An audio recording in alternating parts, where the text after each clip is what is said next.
Thank you, Mr. Speaker. Negotiators from the UK and the EU held full and constructive discussions last week via video conference, led by David Frost, the UK's chief negotiator.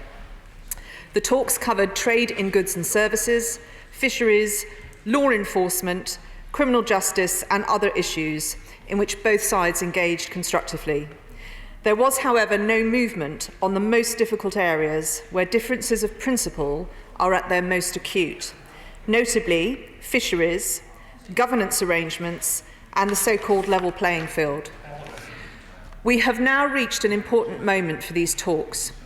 To make progress, we need to accelerate and intensify our work, and the government is working closely with the EU to achieve that.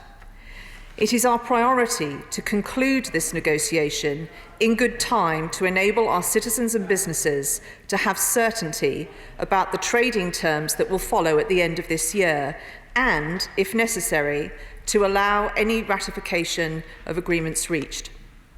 We have always been clear that such a deal must of course accommodate the reality of the UK's well-established position on the so-called level playing field, on fisheries and the other difficult issues, and fully recognise the UK as a sovereign equal.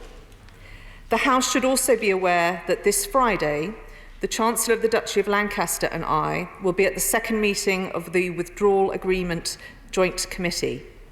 We will be able to update the committee about the positive progress the UK is making on implementing our obligations, not least on citizens' rights and the Northern Ireland Protocol. But we will also emphasise that we will not be extending the transition period and will push the EU on implementing their obligations under the terms of the agreement. Mr. Speaker, this government remains committed to our negotiations with the EU and the implementation of the withdrawal agreement, and will continue to keep the House updated on developments. At the start of her intervention, a powerful argument for not extending the transition period. If we've learned anything over the last few years, is that all that would do would be to extend the negotiations. And I agree with her that business and our citizens across the EU and actually around the rest of the world, who we also are focused on trade negotiations with, they want to have certainty about the future. And so we must press on with that.